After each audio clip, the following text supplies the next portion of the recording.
ओम शांति। नमस्कार, आप सभी का बहुत बहुत स्वागत है आज के इस बातें मुलाकातें कार्यक्रम में। और हम लोग कंप्लीट कर रहे हैं अभी। आज का एपिसोड नंबर है 250। मुझे बड़ा अच्छा लग रहा है और आज फ्रेंडशिप डे भी है। आप सभी को फ्रेंडशिप डे की भी बहुत सारी शुभकामनाएं और मंगल कामनाएं करते हैं। और आशा करता हूँ आप सभी आज के दिन को एक मेमोराइज क्या बोलते हैं, यादगार दिन बनाएंगे और अपने मेमोरीज में सेव करके रखेंगे। और हो सकता है कि आपको पिछले मेमोरीज भी याद आ रहे होंगे। लॉकडाउन के अंदर आपने फ्रेंडशिप डे कैसे मनाया होगा, वो सारी बातें आपको याद आ रही होगी। तो निश्चित तौर पे आज के समय में फ्रेंडशिप डे हम लोग कॉलेज से शुरू हो जाता है और फिर लास्ट लॉन्ग लास्टिंग भी रहता है। लेकिन कभी कभी ऐसा हो जाता है फ्रेंड्स फिर वापस दूसरे दूसरे जगह पे चले जाते हैं तो बातें नहीं होती हैं। लेकिन थैंक्स टू टेक्नोलॉजी की आज हम लोग टेक्नोलॉजी के माध्यम से अपना जो है सारी चीज़ें बहुत अच्छी तरह से कर रहे हैं और सुन रहे हैं, देख रहे हैं। तो आइए आगे बढ़ते हैं आज के इस शुभ दिन पर। आप सभी को ढेर सारी शुभकामनाएं करते हैं, मंगल कामनाएं करते हैं। और आज के हमारे खास गेस्ट हैं रीमा जैन, जिन्हें आप स्क्रीन पर देख रहे हैं। उनका बहुत बहुत स्वागत है। और कंपनी सेक्रेटरी है। और आप सभी जानते हैं कि कंपनी सेक्रेटरी का जो जॉब है वो कितना क्रिटिकल होता है और काफ़ी मेहनत करनी पड़ती है। और फिजिकली भी कुछ पेपर्स के साथ जुड़ना पड़ता है और मेंटली भी सारी चीज़ें करनी पड़ती हैं। तो देखेंगे कि आज सीएस यानी कंपनी सेक्रेटरी का क्या वर्कआउट होता है, कैसे हम लोग यूथ को मोटिवेट करें इस फील्ड में आने के लिए। और इस फील्ड में आने के बाद क्या क्या करियर को अचीव कर सकते हैं, क्या इतना आसान है सभी लोग सीएस बन सकते हैं या नहीं बन सकते, वो भी हम लोग रीमा जी से जानेंगे। तो आप सभी की तरफ से उनका बहुत बहुत दिन से स्वागत है। उसके साथ हमारे दूसरे मेहमान स्नेह शिव नेहा जी हैं, जिनसे आप सभी रूबरू होते हैं हमेशा। और किसी न किसी कार्य में व्यस्त होते हुए भी संडे के दिन विशेष रूप से उन्होंने संकल्प लिया है कि एक दो गेस्ट को नए लाकर हम आपसे मिलाएंगे। तो उनका भी बहुत बहुत दिल से स्वागत है आज के इस एपिसोड में। तो दोस्तों आइए आज के इस फ्रेंडशिप डे पर मैं आपको ले चलता हूँ। बहुत खूबसूरत जो है फ्रेंडशिप डे पर एक बहुत ही प्यारा सा गीत है जो मैं आपको पहले दिखाऊंगा स्क्रीन पर। और उसके बाद फिर आप डिसाइड कीजिए कि किस तरह का आपका फ्रेंडशिप डे होना चाहिए। तो चलिए सुनते हैं ये प्यारा सा गीत कार्यक्रम की शुरुआत में रीमा जी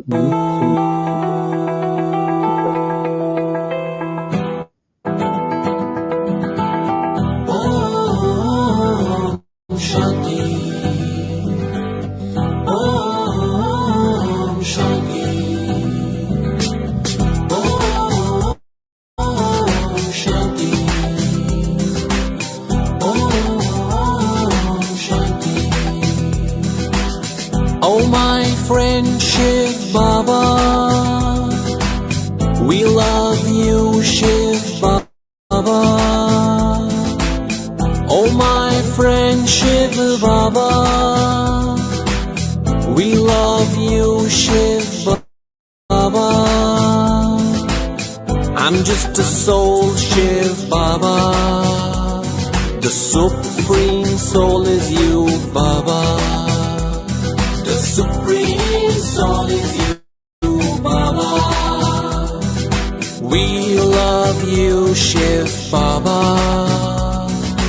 We love you, Shiv Baba.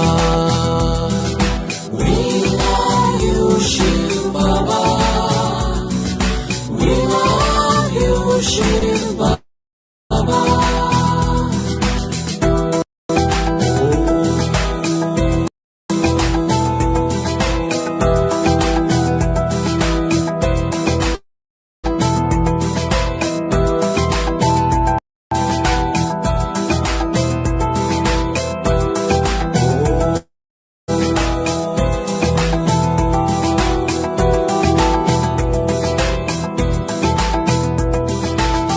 Baba sunlight, Baba moonlight, Baba a star bright, Baba a snow white, Baba is watching through a searchlight.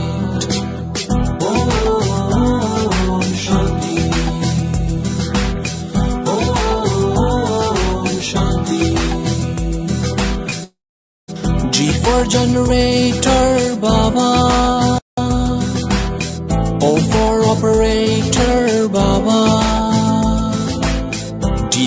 destroyer, Baba. God Shiva, my Baba. God Shiva, my Baba. Om Shanti. Om Shanti. Wonderful world in a drama. Writer, director, Shiva Rama. Superhero, Brahma Baba. Heroine, Om Radhe Mama. Heroine, Om Radhe Mama. We love you, Mama Baba. We love you, Mama Baba.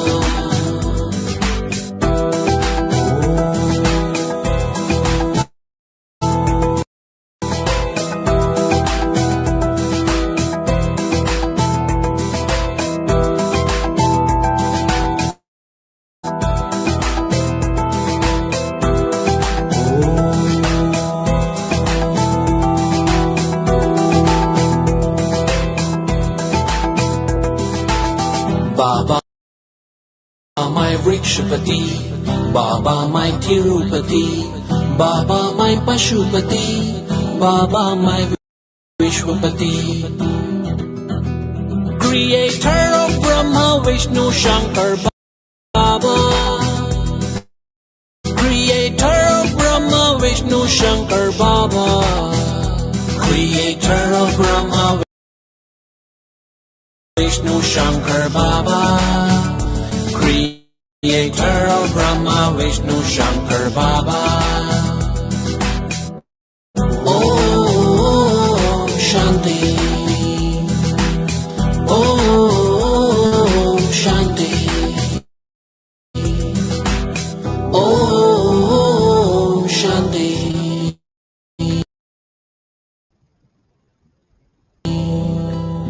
Om Shanti. चलिए, बहुत ही प्यारा सा आज friendship day की ढेर सारी शुभकामनाएं Neha and Reema Jain आप दोनों को, और साथ ही साथ हमारे दर्शक मित्रों को भी बहुत बहुत शुभकामनाएं। तो आइए भगवान के साथ दोस्ती वाला ये प्यारा सा गीत आपने सुना, और इसी गीत से हम कार्यक्रम की शुरुआत करते हैं। और रीमा जी का बहुत बहुत फिर से बड़ा स्वागत है, और नेहा जी से मैं कहूँगा कि आप रीमा जी के बारे में थोड़ी और बातें बताइए, और फिर हम लोग उनसे चर्चा करें। ओम शांति। ओम शांति रीमा जी और Thank you. रमेश। बहुत ही जी, जी। आज का दिन इतना खूबसूरत है कि मैं और रीमा जी 2017 से खाली ऑनलाइन बातें कर रहे हैं। हमने उनसे कुछ काम भी किया हमारी कंपनी के लिए भी, तो दोनों ऑनलाइन ही जुड़े। वो दिल्ली में है, हम मुंबई में हैं, और फेसबुक और उस पे हम मिलते रहते हैं। लेकिन आज फ्रेंडशिप डे के दिन हम इस बाबा के प्लेटफॉर्म पे मिल रहे हैं, शिव ब्रह्मा कुमारी इसके प्लेटफॉर्म पे मिल रहे हैं। उससे अच्छी फ्रेंडशिप तो और क्या हो सकती है। हमारी जो अभी फ्रेंडशिप है, आई थिंक शिव बाबा के साथ ही कनेक्ट हो गई है, और हम ऐसे ही जुड़ते रहेंगे। खास करके रीमा जी, उन्होंने BA LLB किया हुआ है, और साथ साथ में FCS का जो कंपनी सेक्रेटरी की डिग्री है, उनका बहुत लंबा एक्चुअली लिस्ट है। अगर मैं बोलूँ तो बहुत सारा उसमें टाइम जाएगा।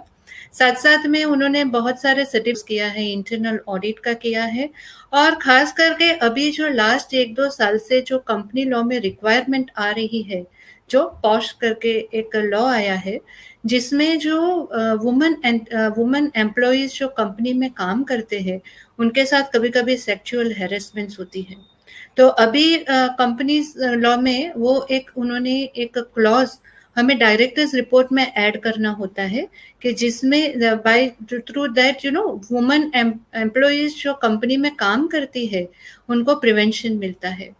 तो it is basically POSH is the full form is prevention of sexual harassment law.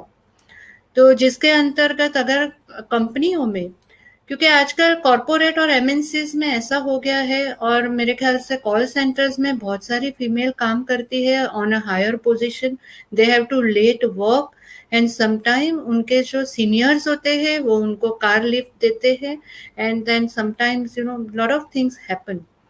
सो ये बहुत ही एक अच्छी बात हुई है कि डायरेक्टर्स रिपोर्ट में उनको इंक्लूड किया गया है, और इसीलिए उसकी मेरे ख्याल से डायरेक्टर रिपोर्ट की वैल्यू और भी मतलब अभी क्या हुआ है कि कंपनीज में compulsory they have to have the women committee.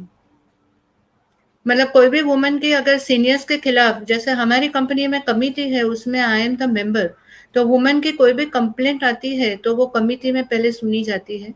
Junior senior जो कलीग्स होते हैं, तो उसमें अगर किसी ने पर्सनल कमेंट भी की तो that also can be taken up, because किसी के चरित्र के बारे में आप कोई भी कमेंट नहीं कर सकते हैं, खास करके वुमन के।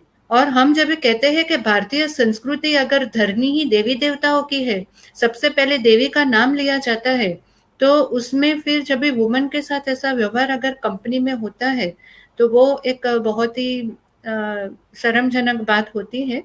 तो खास करके उनका उसमें अभी स्पेशलाइजेशन है, और साथ साथ में एमएससी रिलेटेड जो बैंक्रप्सी बेसिकली की जो बैंक्स के साथ में भी इश्यूज होते हैं, उसमें भी शायद वो बहुत ही नज़दीकी से अभी डील करते हैं। तो अभी थोड़ी बातें हम अभी रीमा जी से ही सुनते हैं। तो रीमा जी, वार्म वेलकम, और बहुत ही अच्छा लग रहा है आपने हमें एक दो रिक्वेस्ट पे ही हमको टाइम दे दिया आज के दिन। और जब भी हमने टाइम लिया हमें पता नहीं था आज का दिन फ्रेंडशिप डे है। सो इट वाज कोइंसिडेंस के today is a friendship day. तो हम आपसे ही अभी सुनना चाहते हैं कि basically where you are based, what you are actually doing, कौन सी कंपनीज को आप असिस्ट करते हो। And one more thing I forgot कि ये कोरोना पेंडेमिक में लोग ने बोला कि अरे कोरोना पेंडेमिक में लोग लॉक हो गए, बट ये अनलॉक हो गए। उनको यंग वुमन एंटरप्रेन्योर 20 का अवार्ड मिला है। So it is a very big achievement, I will say. So that's congratulations to you, Rima Ben. And let's now over to you, Rima Ben.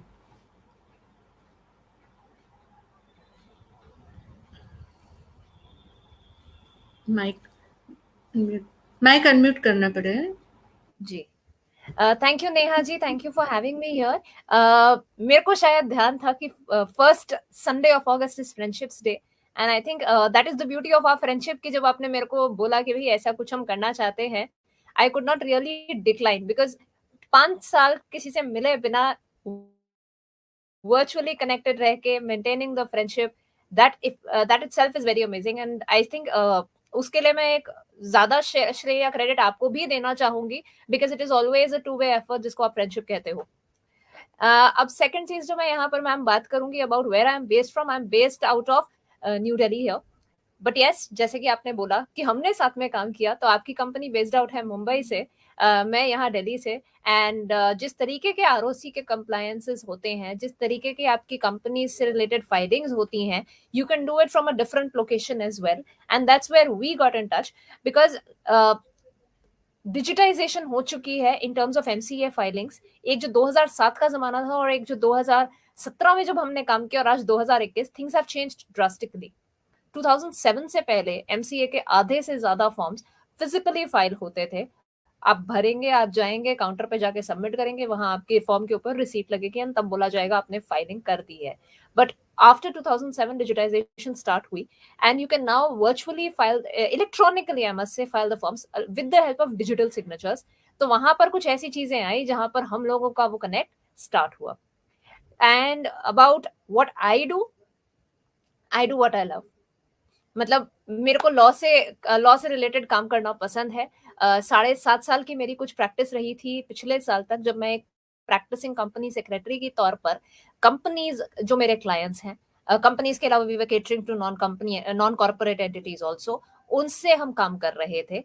And उसके बाद उस time period में पता है क्या होता था कि हम लोगों को जैसे हाई कोर्ट के मैटर्स आ रहे हैं, डिस्ट्रिक्ट कोर्ट के मैटर्स आ रहे हैं, तो that I use to get done through my associates, because obviously your associates is your network which is your net worth also. So going by that concept, जो मेरे को किसी ने कुछ साल पहले बोला था कि नेटवर्क इज नेटवर्थ, एक अभय जी हैं, उनका डेफिनेटली मैं इस प्लेटफॉर्म पे आज नाम लूंगी कि अभय जी, आपने एक लाइन बोली थी नेटवर्क इज नेटवर्थ। तो नेटवर्क में जब मैं काम देती थी कि भाई मेरे ये क्लाइंट का काम है, आप कर सकते हैं तो करिए, आज की डेट में when I have become a practising advocate, मैं अपने सेक्रेटरियल क्लाइंट्स को भी केटर कर रही हूँ because my team is competent.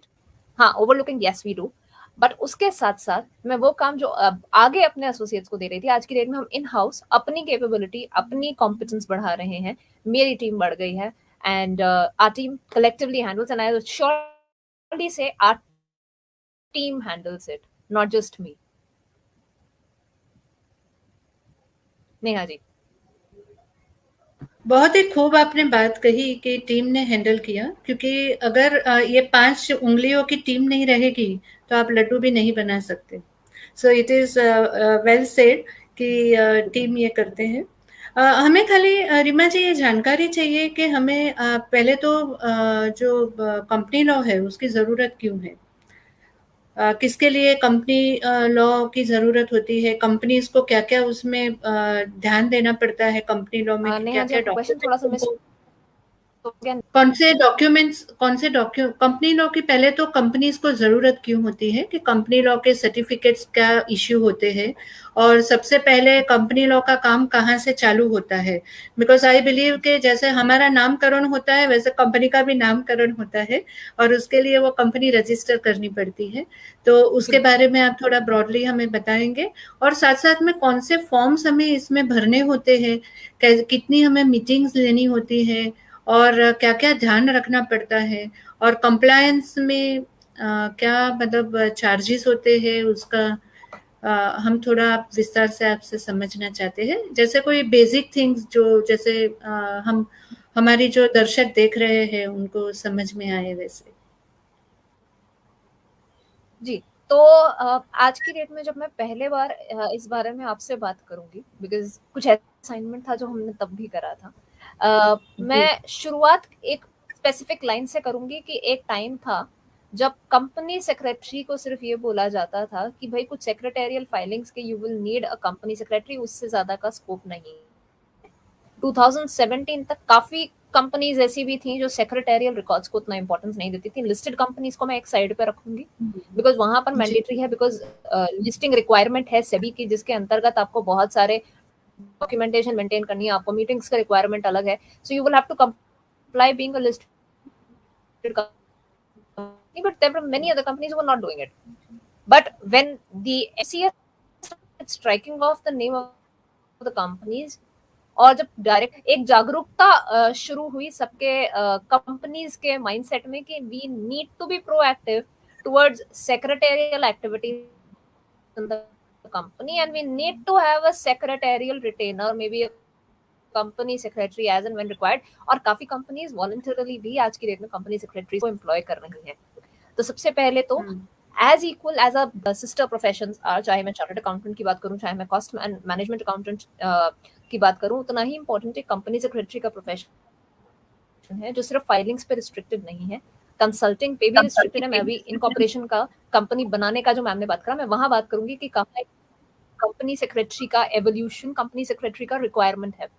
Then governance professionals भी कंपनी सेक्रेटरीज हैं. क्यों? क्योंकि आप बताएंगे कि कंपनी को चलाने के लिए, उसको गवर्न करने के लिए क्या क्या लॉज मैंडेटरली आपको फॉलो करने पड़ेंगे, क्योंकि नहीं फॉलो करेंगे तो लॉ के अंदर काफी पेनल्टीज हैं और काफी इम्प्रिजनमेंट प्रोविजंस भी हैं, जिसको डिक्रिमिनलाइज करने के लिए काफी अभी चेंजेस लास्ट ईयर में भी आए. अभी 2-3 दिन पहले कुछ LLP से रिगार्डिंग भी चेंजेस आए डिक्रिमिनलाइज करने के लिए. तो वहां पर एक कंपनी सेक्रेटरी है जो आपके मन में वो जागरूकता, आपके दिमाग में वो जागरूकता लाता है, आपको वो इन्फॉर्मेशन देता है, आपको बताता रहता है कि भाई ये करना है ताकि आपकी कंपनी कंप्लायंट रहे और आपको किसी डिफॉल्ट को फेस ना करना पड़े, जिसकी वजह से आपकी कंपनी में मॉनेटरी पेनल्टी या आपके डायरेक्टर्स पे इम्प्रिजनमेंट के प्रोविजंस आए. सो सबसे पहले तो that is learning that and getting that in the mind is important कि आप अगर एक कंपनी फ्लोट कर रहे हैं तो भाई you should be prepared that there are compliances. You should be prepared to undertake that compliances rather than avoid them. There is a cost attached, but उसको cost नहीं investment मानो, because जब वो investment आप करोगे तभी आपको पता रहेगा कि लॉस क्या है. आपको सिर्फ आपका बिजनेस पता है. मैं एक बिजनेसमैन से अगर बात करूं यहाँ पर इस प्लेटफॉर्म पे, तो आपको आपका बिजनेस पता है. लॉ के लिए आपको असिस्ट करने के लिए there is a specific professional जो कि एक कंपनी सेक्रेटरी है, जो आपको बताएगा कि जी कंपनी लॉ के अंदर what is it that you need to undertake, what is it that you need to follow.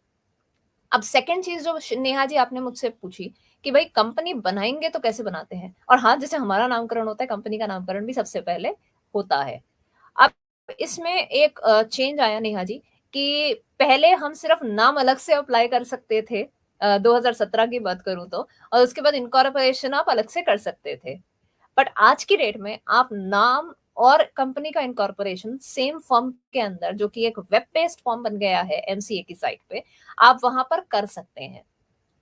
तो आप अपने चॉइस के नाम से देखिए, आप चेक करिए एमसीए पे जाके, या एक प्रोफेशनल की हेल्प लीजिए, बिकॉज आप जैसे चेक करेंगे कि भाई मेरे को अगर नाम चाहिए एबीसी एक्सवाईजेड प्राइवेट लिमिटेड, मैं जाके एमसीए की साइट पे चेक करूंगी एबीसी एक्सवाईजेड प्राइवेट लिमिटेड, अगर वो अवेलेबल किसी और कंपनी ने नहीं ले रखा तो मैं कहूंगी जी मेरे को नाम मिल सकता है।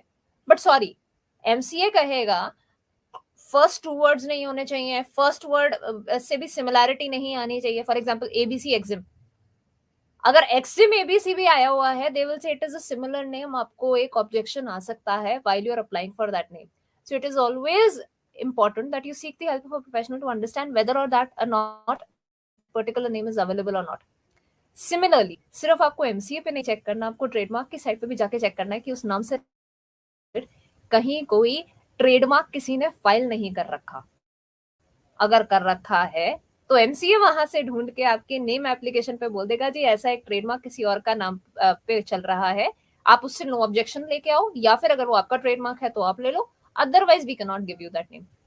सो those kind of things happen during the naming of the company, जब आप उसका नाम अप्लाई कर रहे हैं। आज की डेट में that is one consolidated application also, कि भाई आप सिर्फ नाम ले लो या सिर्फ नाम और company incorporation at the same time कर लो। उसको हम पार्ट ए और पार्ट बी कहते हैं इनकॉर्पोरेशन के फॉर्म के अंदर, आपके पास एमसीए का लॉगिन बनाना है और उसके बाद यू कैन कंटिन्यू। नाम बनने के बाद, इनफैक्ट नाम बनने से पहले ही बोल देती हूँ, आपको ये पता होना चाहिए आपकी कंपनी का ऑफिस कहाँ हो सकता है, उसकी डिटेल्स। देन आपकी कंपनी में कितने डायरेक्टर्स होने चाहिए, क्योंकि वो वही डायरेक्टर्स हैं जो आपके पास वो आइडिया लेके आएंगे कि भाई मुझे ये कंपनी फॉर्म करनी है, ये कंपनी ये बिजनेस करेगी, इस कंपनी का यहाँ से ऑफिस फंक्शन होगा। बिकॉज ऑफिस जहाँ से फंक्शन होगा उसकी भी ज्यूरिसडिक्शन होती है। फॉर एग्जाम्पल दिल्ली मेरी आरओसी की अलग ज्यूरिसडिक्शन है, मैम आपका तब पड़ा था मुंबई का ज्यूरिसडिक्शन, अहमदाबाद का और गुजरात बेल्ट का ज्यूरिसडिक्शन अलग है। वहीं आपका down in south you have 3 or 4 other jurisdictions, Guwahati अलग है, कोलकाता का अलग है ज्यूरिसडिक्शन। सो आपको अगर पता रहेगा कि आपका रजिस्टर्ड ऑफिस कहाँ क्या है, तो आप नाम वाले एप्लीकेशन के अंदर भी आप अपना ज्यूरिसडिक्शन सिलेक्ट कर लोगे, ताकि आगे की आपकी एप्लीकेशन किस जोन में फॉरवर्ड हो, उस या आपकी कंपनी के रजिस्ट्रेशन नंबर में, जैसे फॉर एग्जांपल गुजरात की कंपनी है, रजिस्ट्रेशन नंबर में जीजे आएगा, दिल्ली की कंपनी है डीएल आएगा, वो चीजें आप उस हिसाब से, महाराष्ट्र की कंपनी है एमएच आएगा, आपको पता होना चाहिए, ताकि एप्लीकेशन के अंदर वहीं से आपकी एप्लीकेशन में ये चीज सिंक्रोनाइज होनी शुरू कर जाए। Now when I am talking about this, I should also tell you कि एक सेंट्रलाइज सेंटर है एमसीए का जहां कंपनीज रजिस्टर करी जाती है। अब ऐसा नहीं है कि मेरी ज्यूरिसडिक्शन अगर दिल्ली है तो दिल्ली के आरओसी में ये एप्लीकेशन फॉरवर्ड होगी, वही कंपनी इनकॉर्पोरेट करेंगे और वही कंपनी इनकॉर्पोरेट करने के बाद मेरे को सर्टिफिकेट ऑफ इनकॉर्पोरेशन भेजेंगे। नहीं, इनकॉर्पोरेशन के लिए they have a specialised centre, CRC जिसको कहते हैं, which is located in Manesar near to Delhi, मतलब somewhere between Delhi Gurgaon. And ये कंपनीज इनकॉर्पोरेट हो जाएंगी, उसके बाद की जो इनकी फाइलिंग्स है वो स्पेसिफिक ज्यूरिसडिक्शन के अंदर अप्रूवल के लिए जाएंगी। कुछ होते हैं हमारे स्ट्रेट फॉर्म्स जो जैसे जैसे आपने फाइल करे डीएससी लगाकर, they will approve as it is, उनको चेक नहीं करेंगे, स्क्रूटनी नहीं करेंगे इसकी। बट कुछ फॉर्म्स हैं जो पेंडिंग फॉर अप्रूवल मोड में जाते हैं, कि फॉर्म चेक होते हैं स्पेसिफिक आरओसी ऑफिस में जहां पर उसकी ज्यूरिसडिक्शन पड़ती है, और फिर वहां से उनका अप्रूवल आता है। तो ये जो आपका जो कंपनी का सिन नंबर हम कहते हैं, जो कंपनी के इनकॉर्पोरेशन या की फॉर्मेशन के बाद आता है, उसके अंदर जो ये एमएच आता है, डीएल आता है, या फिर कैलकाटा के लिए डब्ल्यूबी आता है, वेस्ट बंगाल के लिए, तो वहां से इनका ये ज्यूरिसडिक्शन आपको इसीलिए पहले पता होना चाहिए, ताकि इनकॉर्पोरेशन के प्रोसेस में वो सिन नंबर आ जाए, और सिन नंबर के बाद आपका फॉर्म कौन सी लोकेशन पे जाना है पता रहे। अब मेरे डायरेक्टर्स अगर मेरे को पता है, उन डायरेक्टर्स का मेरे को डीएससी चाहिए, उनका पैन नंबर चाहिए, उनका मेरे को कोई और एड्रेस आईडी प्रूफ, जैसे फॉर एग्जांपल कोई इलेक्ट्रिसिटी बिल हो, टेलीफोन बिल हो, वो भी लास्ट 2 months के अंदर अंदर का। When I M incorporating the company, आज अगर मैं इनकॉर्पोरेट कर रही हूँ 1st of August है, maximum I would go up till से 2nd of June, क्योंकि जुलाई और जून मेरे पिछले 2 महीने तक के अंदर अंदर का वो बिल होना चाहिए, जो मैं साथ में फाइल करूंगी while I'm incorporating the company। अब ये जो बिल है, ये जो पासपोर्ट है या पैन नंबर है, आधार नंबर है, ये सेल्फ अटेस्टेड आना चाहिए मेरे पास उन डायरेक्टर्स से या शेयर होल्डर्स से जो उस कंपनी को इनकॉर्पोरेट करने में इंस्ट्रूमेंटल होंगे।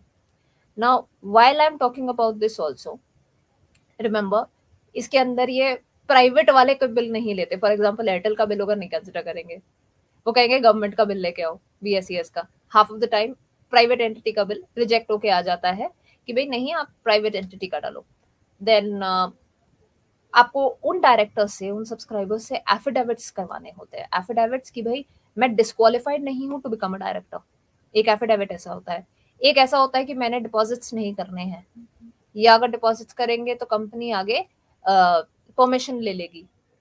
देन मेरी और कौन सी कंपनियां चल रही हैं जहां मैं डायरेक्टर हूं, या फिर और कौन सी ऐसी कंपनीज हैं जिसमें मैं मेजर शेयर होल्डर हूं। इंटरेस्ट इन अदर एंटिटीज कहते हैं इसको।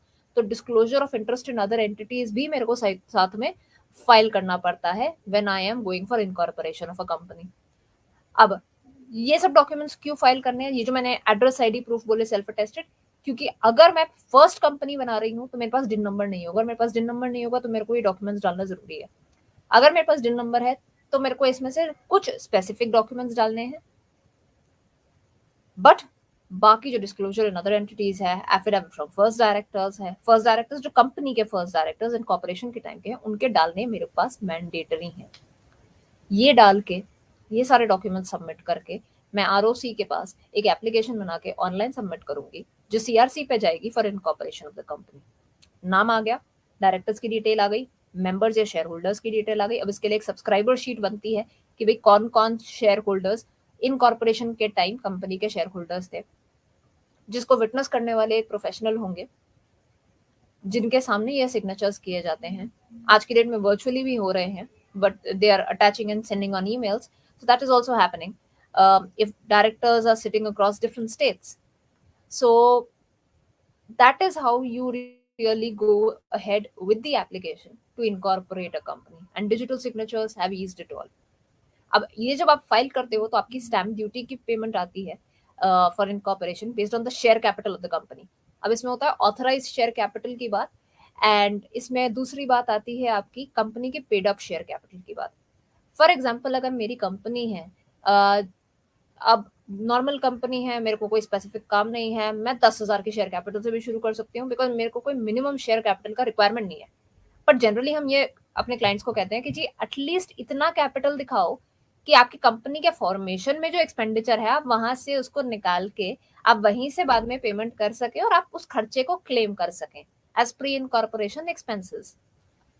Now that is where it comes कि भाई गवर्नमेंट ने गाइडलाइन नहीं दे रखी। उन्होंने मिनिमम शेयर कैपिटल का पहले रिक्वायरमेंट होता था 1 lakh for private company and 5 lakh for public company. आज की डेट में वो हट चुका है, 2017 में अमेंडमेंट आया था, दैट इज गॉन।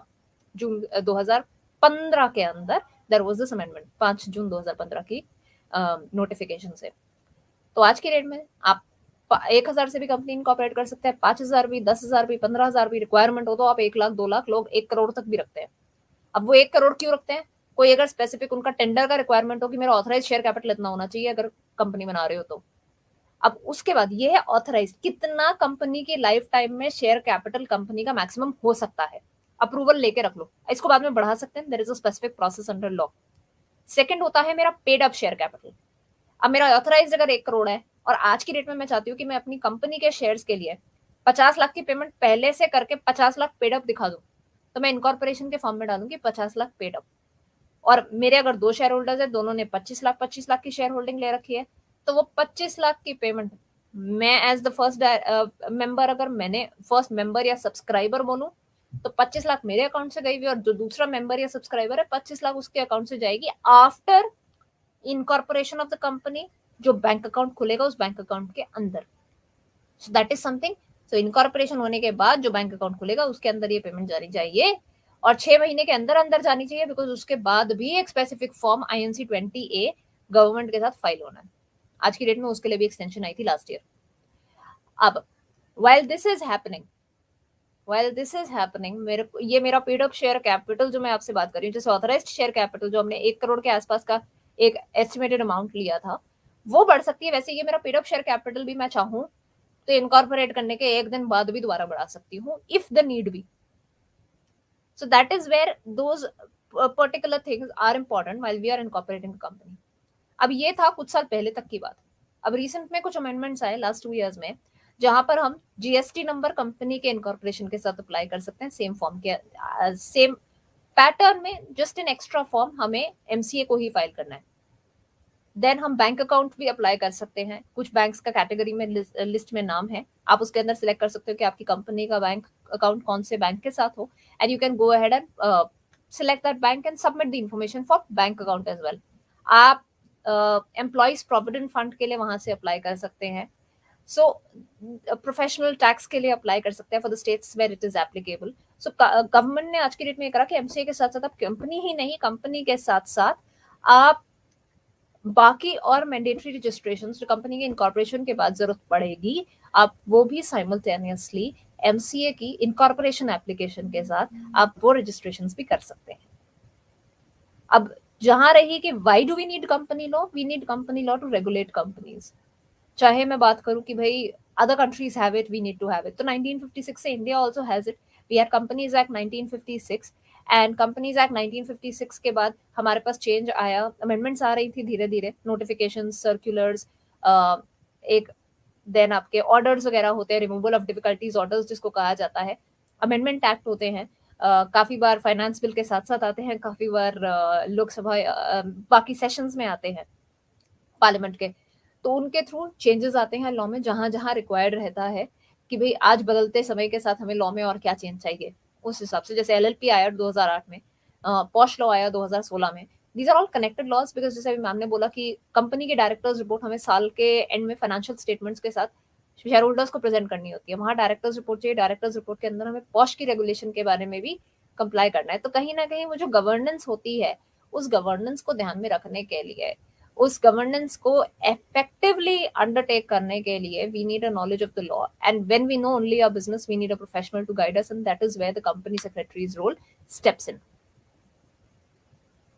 मैम, ये बहुत ही अच्छी बात आपने बताई कि अभी जब ये आरओसी में नाम हम अप्लाई करते हैं तो बैंक अप्लाई कर सकते हैं, पीएफ के लिए प्रोफेशन टैक्स, जीएसटी, सो ये एक ही रूफ के अंदर सब आ जाता है। सो मतलब बहुत सारी लोगों को टेंशन लेने की जरूरत नहीं है, बट साथ साथ दूसरे प्रोफेशन वाले को भी पेट पे लात पड़ जाती है क्योंकि आधा काम जो कंपनी उनसे कराती है वो फिर एक ही इसमें हो जाता है। तो कंपनी को कॉस्ट और बेनिफिट दोनों हो रही है, क्योंकि कॉस्ट सेविंग भी हो रहा है, साथ में कंपनी को बेनिफिट भी हो रही है। तो ये बहुत ही अच्छी बात आपने बताई। एट द सेम टाइम जब ये आपने कहा कि मतलब मिनिमम जो डायरेक्टर्स है, कि डायरेक्टर्स की जो इंफॉर्मेशन देनी होती है, कितनी कंपनी में डायरेक्टर्स है, तो उसमें कोई मतलब रेगुलेशंस है कि कंपनी के डायरेक्टर खाली 5 या 6 कंपनी में ही हो सकते हैं या 100 में भी हो सकते हैं? 15 कंपनी, ओके। तो 15 से ज्यादा में आप डायरेक्टर नहीं हो सकते हो। Public and private limited companies के लिए यस, पार्टनर्स अगर मैं बात करूं बैंकिंग में आपके 20 हो सकते हैं, और एलएलपी में यू कैन इन नंबर जितने रखने उतने रखो। अच्छा, सो जरा जैसे दर्शक जो देख रहे हैं, हमने जब भी रीमा जी से सुना तो उन्होंने कहा कि एक तो हमें डीन नंबर के बारे में बताया, तो dean is a directors identification number. आपने अगर एक बार ले लिया तो आप कितनी भी कंपनी में डायरेक्टर हो, यो सेम डिजिटल साइन आप कर सकते हो, क्योंकि आजकल का जो जमाना है वो ई का जमाना है, ऑल इलेक्ट्रॉनिक है ना। तो सब अभी ऑनलाइन हो रहा है, तो हमें वो जो भी डॉक्यूमेंट्स अपलोड करने होते हैं वो ई सिग्नेचर करके अभी होते हैं। जैसे अभी ई इनवॉइसिंग भी आ गया है, सेल्स और परचेज इनवॉइसेस भी हमको ई डिजिटली साइन करने हैं। साथ साथ में उन्होंने एक इसका भी बताया, CIN number, so company identification number उसको कहा जाता है, कि जिससे आप कंपनी का जैसे उन्होंने बताया कि लोकेशन कहाँ है वो नाम से भी हम जान सकते हैं। तो काफी कुछ चीजें बहुत इंटरेस्टिंग हमें आज पता चल रही है। दर्शकों का भी अगर जो देख रहे हैं कोई स्पेसिफिक क्वेश्चन है तो आप डेफिनेटली हमें चैट बॉक्स में डालकर भेज सकते हैं। तो साथ साथ रीमा जी ये जानना चाहते हैं कि कितनी कैसी टाइप की कंपनीज होती है, और जब भी कोई कंपनी जब भी सब्सिडरी कभी हो जाती है या रिलेटेड कभी हो जाती है रिलेटेड कंपनी, उसके बारे में भी थोड़ा अगर हमें आप बताएंगे तो अच्छा रहेगा, क्योंकि आजकल वो भी बहुत कंफ्यूजन हो रहा है लोगों को कि सब्सिडरी क्या है, फिर रिलेटेड कंपनी क्या है, बहुत सारा एसोसिएट कंपनी क्या है, तो उस पर थोड़ा हमें आप बताइएगा। जी, तो जहाँ आपने मुझसे अभी बात करी कि भाई रिलेटेड पार्टी, एसोसिएट कंपनी, ये सब एक्चुअली ऐसे टर्म्स हैं जहाँ पर काफी बार रिक्वायरमेंट रहती है, तो हम भी डबल चेक करेंगे कि जी लॉ के अंदर क्या लिखा है and then give advisory, because that is always advisable, क्योंकि चेंजेस आते रहते हैं नेहा जी। सबसे पहली बात तो मैं ये कहूंगी। सेकंड चीज, हम कैटेगरीज किस किस कैटेगरी में हम कंपनी को डिफाइन कर सकते हैं, तो उसके लिए सबसे पहले मैं बोलूंगी, सबको पता है प्राइवेट लिमिटेड कंपनी, सबको पता है पब्लिक लिमिटेड कंपनी। प्राइवेट वो जहां पर से for example I can get ahead with say my known people, my friends, मैं उन्हीं से पैसा मंगवा सकती हूँ through the lifetime of the company, और कंपनी के शेयर्स मैं उनके बीच में और जान पहचान वालों के बीच में ही ट्रांसफर कर सकती हूँ, मैं उसका आईपीओ नहीं ला सकती। यानी कि पब्लिक का पैसा मैं प्राइवेट कंपनी में नहीं ला सकती। अब इसमें मेरे को मिनिमम 2 डायरेक्टर चाहिए और मिनिमम 2 शेयर होल्डर चाहिए। शेयर कैपिटल का कोई रिक्वायरमेंट नहीं है। देन शॉर्ट में बात कर रहे हैं बिकॉज हमारे पास कुछ आई थिंक मेरे को 23 मिनट और दिख रहे हैं। पब्लिक लिमिटेड कंपनी पे आती हूँ। पब्लिक का पैसा आप जिस कंपनी में ले सकते हो, पब्लिक का पैसा आप जिस कंपनी में ले सकते हो वो है पब्लिक लिमिटेड कंपनी। ये नहीं इसमें अब ये है कि मिनिमम मेरे पास 3 डायरेक्टर्स होने चाहिए, मिनिमम मेरे पास 7 मेंबर्स होने चाहिए पब्लिक लिमिटेड कंपनी में। बढ़ तो सकते हैं लिमिट के अंदर अंदर रह के जो लॉ में है 15 वाली, but minimum 3 directors, minimum 7 share holders, and there is no bar on the minimum share capital of the company. Again वो 5 जून 2015 की नोटिफिकेशन से ये अमेंडमेंट चेंज हो चुकी है। अब इसके बाद हम बात करते हैं स्मॉल कंपनी की, जहां पर 50 लाख का आपका टर्नओवर शेयर कैपिटल होना चाहिए, 2 करोड़ तक का टर्नओवर होना चाहिए, तो आप स्मॉल कंपनी है। अगर आप स्मॉल कंपनी है तो कंप्लायंसेस के रिगार्डिंग में आपको काफी बेनिफिट हो जाता है। वाई? बिकॉज काफी कंप्लायंसेस ऐसे होते हैं जो स्मॉल कंपनी पे एप्लीकेबल नहीं होते हैं, तो वो आपकी कंपनी को फॉलो नहीं करने पड़ेंगे। अगला मैं बात करूंगी डोरमेंट कंपनी। डोरमेंट कंपनी को specifically first time companies act 2013 में, 2013 वाले इस लॉ में, जो 1956 वाले लॉ में नहीं था, 2013 वाले लॉ में डोरमेंट कंपनी के बारे में हमने सबसे पहले बात करी। गवर्नमेंट ने उसको इंट्रोड्यूस करा एज अ कॉन्सेप्ट। अब डोरमेंट कंपनी वो होती है कि मेरी कंपनी ना काम नहीं करेगी, पर मेरी कंपनी के पास एक एसेट है या एक इंटेलेक्चुअल प्रॉपर्टी है। जैसे फॉर एग्जांपल इंटेलेक्चुअल प्रॉपर्टी जहां मैं बात कर रही हूँ, मेरे को बताना चाहिए कि ट्रेडमार्क है, कोई कॉपीराइट है, या मेरे पास कोई पेटेंट है, और मेरी कंपनी के पास सिर्फ यही एसेट मेरे को मेंटेन करना है, और पर बिजनेस कोई नहीं है, स्पेसिफिक बिजनेस ट्रांजैक्शन नहीं है। क्या खर्चे हैं? मेरे खर्चे हैं इन द सेंस की मेरी कंपनी की एनुअल फाइलिंग होनी है, उससे रिलेटेड जो गवर्नमेंट को 300 रुपए की फीस या 400 रुपए की फीस या 500 या 600 रुपए की फीस जानी है, या कोई और इस तरीके के स्पेसिफिक फॉर्म्स फाइल होने हैं, तो वही खर्चे मेरी कंपनी के पास हैं, प्रोफेशनल की फीस है, और उतना ही शेयर कैपिटल में से मैं पे कर रही हूँ। बाकी मेरे पास ये एसेट मेंटेन करना है। So no significant business transaction, an asset or an IP are to maintain. None in that case उस कंपनी का इनकॉर्पोरेशन के बाद हम डोरमेंट का स्टेटस करा सकते हैं। मतलब I can incorporate the same as a private limited company, as a public limited company, उसके बाद मैं उसको डोरमेंट स्टेटस करवा सकती हूँ, ताकि मेरे को और ज्यादा रिलैक्सेशन मिल जाए फाइलिंग के लिए और रिटर्न्स की सबमिशन के लिए, रिकॉर्ड्स की मेंटेनेंस के रिस्पेक्ट में। इसके बाद अगली कंपनी में बात करूंगी 1% कंपनी। 1% कंपनी मैम वो है कि आज तक की डेट में हम लोगों ने प्रोप्राइटरशिप्स के नाम पे बहुत सुना कि मेरी कंपनी ना प्रोप्राइटरशिप है, मेरी कंपनी प्रोप्राइटरशिप है, मेरा ना सोल प्रोप्राइटरशिप नाम का काम चल रहा है। अब ये कॉन्सेप्ट चल रहा था अगेन 2013 तक। कंपनीज एक्ट 2013 एक और अमेंडमेंट लेके आया और 1% कंपनी नाम का एक टाइप ऑफ एंटिटी लेके आई। अब इसमें क्या है, एक मेंबर ही होना चाहिए, वो मेंबर अपना एक नॉमिनी बना के रखेगा कि in case if any mishappening happens and मेरे उस मेंबर को कुछ हो जाए, तो उस टाइम पे मेरा जो ये नॉमिनी है वो मेरे मेंबर के शेयर्स को इनहेरिट कर लेगा, ताकि वो कंपनी चलती रहे। डायरेक्टर्स मिनिमम 1, मैक्सिमम आप और भी ज्यादा रख सकते हैं। तो अब मिनिमम 1, मैक्सिमम 15 डायरेक्टर्स, तभी आपका ओपीसी में चल सकता है। यहाँ पर आपका शेयर कैपिटल 50 लाख तक का ही होना चाहिए। 2 करोड़ के ऊपर का टर्नओवर जाते ही मैडम आपकी कंपनी का स्टेटस आपको चेंज करना पड़ेगा after a specific period of time. तो वहां पर आपकी 1% कंपनी का कॉन्सेप्ट आया। अब मैम ने बात करी कि भाई सब्सिडरी से रिलेटेड और एसोसिएट से रिलेटेड डिस्कशन हमारे लिए इंपॉर्टेंट है।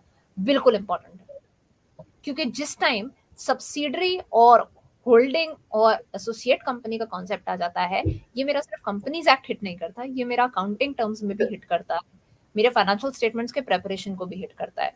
अब ये क्यों हिट करता है? बिकॉज अगर मेरी कंपनी एक होल्डिंग कंपनी है यानी, और उसने अपने शेयर्स किसी और कंपनी में 50 या उससे ज्यादा परसेंट के होल्ड कर रखे हैं, तो वो मेरी सब्सिडरी बन जाएगी।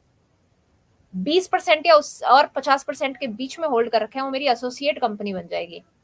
अब सब्सिडरी का तो बिजनेस में पूरा पूरा ऐड करना पड़ेगा फाइनेंशियल स्टेटमेंट्स में। एक मेरा स्टैंड अलोन बनेगा जो बनेगा मेरा होल्डिंग कंपनी का, एक बनेगा मेरा सब्सिडरी कंपनी का, एक मेरा कंसोलिडेटेड फाइनेंशियल स्टेटमेंट बनेगा जिसमें मेरे होल्डिंग के बिजनेस में मेरे सब्सिडरी के बिजनेस को ऐड करना पड़ेगा। ये हमारा AS 21 होता है, अकाउंटिंग स्टैंडर्ड 21 भी हुआ करता था, उसके अंदर भी इसके बारे में बात हुई करते हैं हमारे chartered accountants, I not say accountants but chartered accountants more specifically, because audit के time this is a very important thing to cater to. I think Neha ji जरूर इस बारे में हमें और थोड़ा अपना एक्सपीरियंस शेयर कर पाएंगी।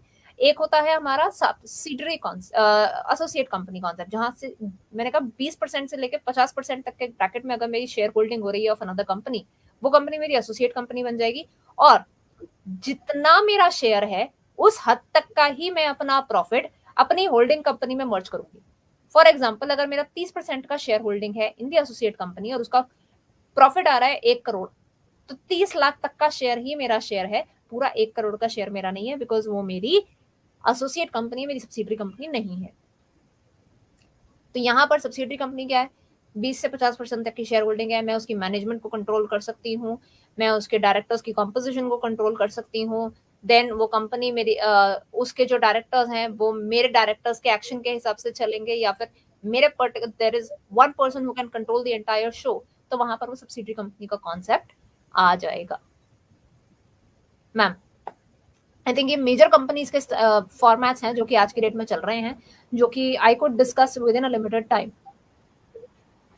जी, ये बहुत ही अच्छी इन्फॉर्मेशन आपने दी, और जैसे आपने कहा कि फाइनेंशियल स्टेटमेंट भी इफेक्ट करते हैं, तो ड्यूरिंग द ऑडिट जब भी हम लोग, जैसे मैं as head of the department accounts में काम करती हूँ, तो हमें एक सब जगह पर बहुत ही कभी कभी तकलीफ आता है और कभी कभी नाक में दम भी हो जाता है, और तभी कभी कभी ऐसा भी लगता है कि हम ये अकाउंट्स के फील्ड में क्यों आ गए, क्योंकि आजकल के टाइम में इतनी सारी कंप्लायंसेस है कि एक जन को कितना हैंडल करेंगे। मतलब जीएसटी भी करो, आरओसी भी करो, फिर वो प्रोफेशन टैक्स देखो, पीएफ को देखो, मतलब टीडीएस देखो, तो फिर हम अकाउंट्स का काम ही कभी करें।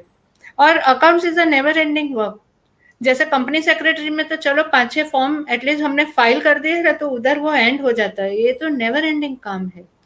तो इसीलिए जब भी आजकल कंपनियों में भी क्या हो गया है कि जो head of the department accounts है उसके साथ ही टैक्सेशन डिपार्टमेंट भी जोड़ा जाता है, तो इसीलिए क्या है कि बहुत सारी रिस्पॉन्सिबिलिटी एक के माथे पे आ जाती है, और सब जगह पर हमें डील करना पड़ता है। जैसे आपने अकाउंटिंग स्टैंडर्ड की बात की, तो वो भी डेफिनेटली बहुत उसमें मायने रखता है।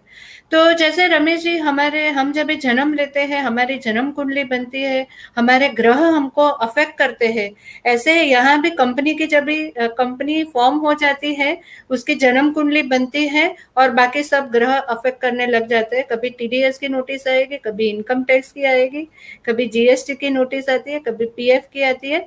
तो जैसे कहते हैं ना, राहु शनि ये सब ग्रहण कंपनी को भी लगता है, खाली हमें नहीं लगता है। साथ साथ में जो एक बेसिक बात रिमा जी हम ये भी पूछना चाहते हैं कि जैसे हमारे जैसे जिन्होंने कंपनी सेक्रेटरी का कोई कोर्स नहीं किया है, मतलब we have not never studied, although I have done up to intermediate company secretary, but I couldn't succeed. वो एग्रीगेट में मार्क्स मेरे चले गए, तो मैंने बोला कंपनी सेक्रेटरी डजंट डिजर्व मी, सो मैंने छोड़ दिया। वो एग्रीगेट का उसमें ये था। तो मतलब सपोज अगर मैंने कोर्स नहीं किया है, लेकिन कोई बेसिक इन्फॉर्मेशन हमें अगर चाहिए जो हमारे काम के टाइम पे, जॉब के टाइम पे काम आए, तो उसके लिए क्या करना चाहिए? मतलब कोई ऐसा बेसिक डिस्टेंट लर्निंग कोर्स है छोटा क्रैश कोर्स आजकल तो बोलते हैं ना कि 4 दिन का 3 दिन में 2 दिन में कर दो। तो ऐसी कोई मतलब वर्कशॉप होती है कि जिसमें बेसिक नॉलेज आप कोई कंडक्ट करते हो, जिसमें ऐसी बेसिक नॉलेज दी जाती है? तो उसके जी I understand your concern, because इसके बारे में शायद हमारी पहले भी बात हुई थी कि भाई अब कंपनी मेंटेन करने के लिए और हम क्या कैसे कैसे करें। सबसे पहली चीज, यहाँ पे क्रैश कोर्स का कॉन्सेप्ट एग्जाम देने वाले स्टूडेंट्स के लिए तो है, बाकी सबके लिए नहीं है। आपको देखना पड़ेगा कि लॉ में अभी क्या चेंज आया, हमको भी देखना पड़ता है क्लाइंट को बताने से पहले कि भाई इस डेट पे डिस्प्यूट पड़ा था, इस डेट का केस डला हुआ है, उस टाइम पे लॉ क्या था। एमसीए की साइट पे जाओ, उनका ई बुक चेक करो, उसके अंदर नोटिफिकेशन नीचे सब दिया होगा कि भाई इस डेट पे लॉ क्या था। सो कुंजी टाइप का कुछ नहीं है, something like what we have sometimes in university exams. I heard like this do exist कि भाई 20 क्वेश्चंस पढ़ लिए, 20 क्वेश्चंस में लॉ समझ दिया, नहीं। वो 21 आता था ना 10th में। 21 यहाँ पे 21 का कॉन्सेप्ट नहीं है, यहाँ पर you will have to keep updating yourself. But एक चीज फॉर श्योर, जो अगर कुछ लोग यहाँ पे जो देख रहे हैं, अगर वो कंपनीज में काम कर रहे हैं और कंपनी के रिकॉर्ड्स मेंटेनेंस को देख रहे हैं from the perspective of secretarial records, तो जितना स्ट्रेस मैंने किया है कंपनीज एक्ट 2013 की नॉलेज पर, उतना ही इंपॉर्टेंट है सेक्रेटरियल स्टैंडर्ड्स को जानना, क्योंकि सेक्रेटेरियल स्टैंडर्ड्स भी हमारे इस कंपनीज एक्ट से ही आ रहे हैं, सेक्शन 118 सबसेक्शन 10 से, जो कहते हैं कि कंपनी अगर मिनट्स बनाती है, चाहे वो बोर्ड मीटिंग के हैं, चाहे वो एनुअल जनरल मीटिंग के हैं, तो आपको कुछ स्पेसिफिक रेगुलेशंस को, स्पेसिफिक डायरेक्शंस को फॉलो करना पड़ेगा, जो कि आईसीएसआई ने इस रिगार्ड में निकाला है। डिविडेंड से रिलेटेड भी आया है, रिलेटेड पार्टी से रिलेटेड भी आया है। तो कुछ डायरेक्शंस हमारे सेक्रेटेरियल स्टैंडर्ड्स में आते हैं जो कि हर कंपनी को फॉलो करना है। ये नहीं बोलेंगे कि जी प्राइवेट लिमिटेड फॉलो करेगी, पब्लिक लिमिटेड नहीं करेगी, या 1% कंपनी नहीं फॉलो करेगी। हर कंपनी को फॉलो करना है। ये आपके मिनट्स, नोटिस, एजेंडा, हर चीज से रिलेटेड आपको कुछ गाइडलाइंस देती हैं, तो guidelines are to be followed. There is no leeway कि भाई करो या ना करो। तो वो चीजें, एक तो सबसे पहला स्टेप हो सकता है कि आप अगर कंपनी में हैं तो आप उन गाइडलाइंस को पढ़ो, आप उन गाइडलाइंस को जानो, उनको इम्प्लीमेंट करने की कोशिश करो। और जहां पर रही कि भाई मेरे को, अगर जैसे आपने रिलेटेड पार्टी का थोड़ी देर पहले बात किया था, तो रिलेटेड पार्टी से regarding if you need to clarify your knowledge, MCA की साइट पर they have a beautiful e book. उस ई बुक को एक्सेस करो। उस ई बुक के अंदर आप स्पेसिफिक उस सेक्शन में जाओगे तो it is given over there कि भाई कौन कौन इसमें फॉल करता है इस कैटेगरी में। आप वहां से उसको चेक करके, बिकॉज अगेन व्हाट आई से, law keeps evolving, law keeps changing. GST का एग्जांपल हम लोग देख ही चुके हैं, पिछले 4 साल में क्या हुआ, कितने चेंजेस, कितने है। उसी टाइप का कुछ कंपनीज एक्ट में भी हो रखा है। सो you will have to keep updating yourself with the knowledge, and therefore I think the best book that you can see is the ebook by the government itself, which is available on mca.gov.in का site itself। Market से कोई भी book लोगे उसमें change आएगा, फिर आप कहोगे दोबारा बुक खरीदो, इससे बड़े ई बुक रखो। और एक बात आपने और करी थी कि भाई आपने इंटरमीडिएट तक करा, उसके बाद आपने कहा कि भाई this course doesn't deserve me. There was a certain period of time, मैंने खुद सीए इंटर तक कर रखा है, मेरी इंटर्नशिप पूरी कंप्लीट है, फाइनल के एग्जाम्स रह गए थे, 1-2 बार दिए, हुआ नहीं। उसके बाद I said probably this course doesn't deserve me. In the end I got married to a chartered accountant 2.5 years back, and I was like, I didn't deserve CA, I deserved a CA.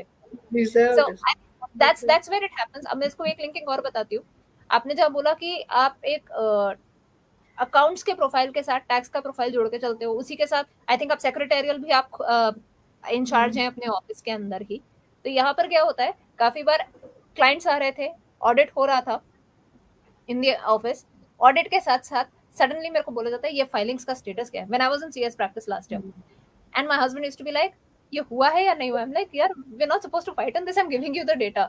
So this also becomes an in house thing for us, but in house juggle also कि भाई मेरे पास ये चालान नहीं आया, मेरे पास ये नहीं आया, मैं audit report qualify, I am like it's all done. So those kind of things are imperative. Professionals they may be related to each other, but when it comes to work, we professionals have to think from the perspective of the company. Even you guys, when you come from the side of the company, I think Neha ji jitna as comfortable as hum log hain, that is because how smoothly despite everything the assignment ran. And wahan se when we developed, it was because we developed a sense of respect for each other after the assignment, है ना। सो कहीं ना कहीं I saw your dedication also. So वहां पर वो बात आ जाती है कि भाई आपको अपने आप को आप भी अपडेट करना चाहते हो, आप अपने आप को अपडेटेड रख पा रहे थे तो हम वो काम ढंग से कर पा रहे थे। अब उस अपडेशन के लिए आज की डेट में मेरा ट्रिक यही है, एमसीए की साइट देख लो, और कुछ हो तो मेरे को कॉल कर लेना, I can tell you that. Definitely, क्यों नहीं। अच्छा जी। तो ये एक दर्शक, मैसेज आया है, अनुज जी लिखते हैं मुंबई से कि सवाल है कि कंपनी नहीं बनाई है और छोटे लेकिन बड़े प्रोजेक्ट काम के अगर छोटे बड़े प्रोजेक्ट्स लेने चाहते हैं तो उसके लिए बहुत पैसा लगता है, तो वो कैसे मैनेज करें? तो अनुज जी के सवाल का थोड़ा सा जवाब दे दें रमेश जी, अगर आप कहें तो। जी जी। Anuj ji, first of all thank you for your question जो आपने यहाँ पे लाइव अभी दिया बातें मुलाकातें के 250th शो पर।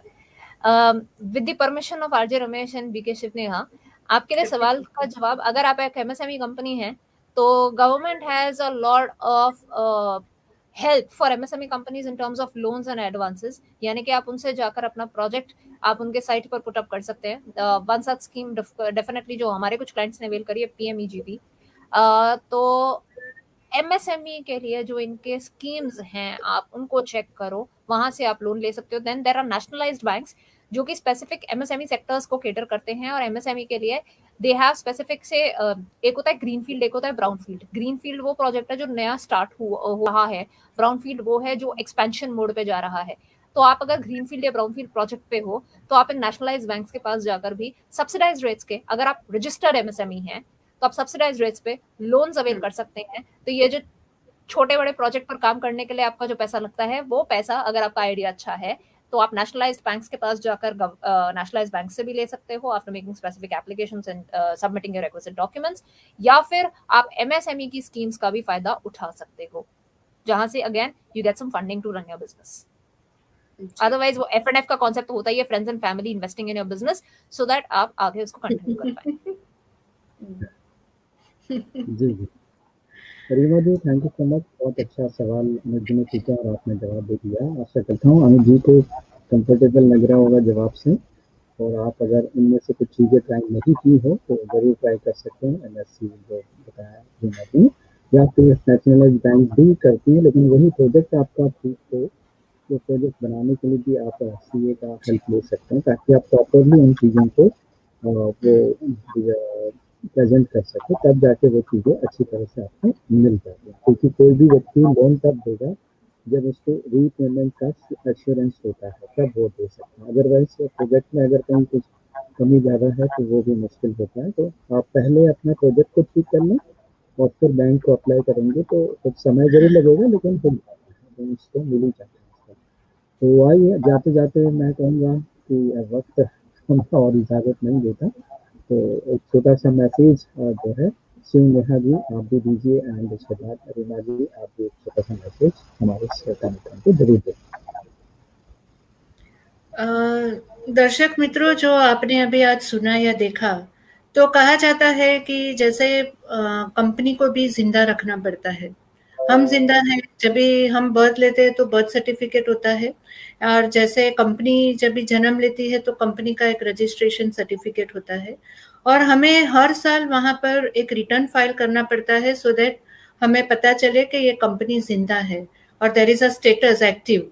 जैसे हम मर जाते हैं तो हमें डेथ सर्टिफिकेट हमको इश्यू होती है, वैसे जब एक कंपनी भी बंद हो जाती है तो उसके लिए भी हमें कंप्लायंसेस करने पड़ते हैं।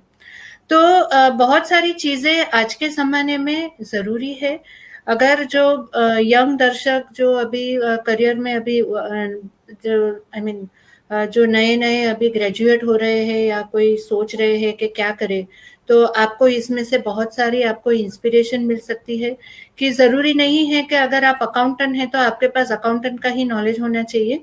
आजकल का जो दौर चल रहा है उसमें हमें हर प्रकार की नॉलेज चाहिए, और वो जरूरी अकाउंट्स के रिलेटेड नहीं, टैक्सेशन भी चाहिए, एमआईएस भी चाहिए। अगर हम अकाउंटेंट भी, मैं जैसे काम करती हूँ, मुझे प्रोडक्शन की भी डिटेल कभी कभी रखनी पड़ती है।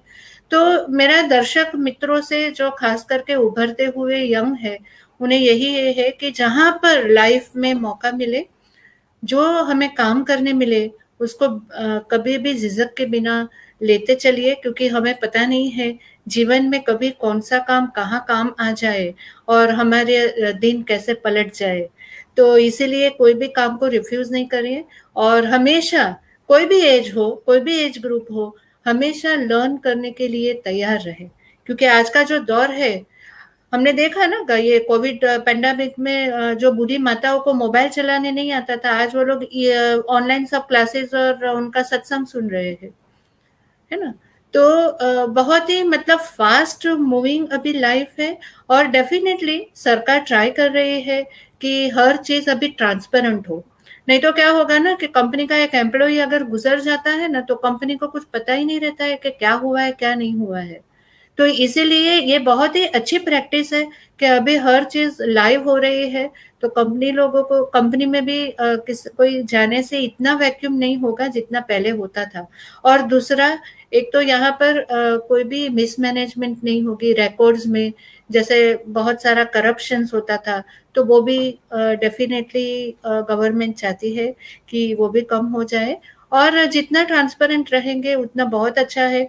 इनकम टैक्स वाले अपने दरवाजे पर आएंगे नहीं, ना जीएसटी वाले आएंगे, है ना। तो बहुत ही मतलब ये एक अच्छी बात भी है, कंप्लायंस भी है, काम भी है, नहीं ऐसा नहीं है।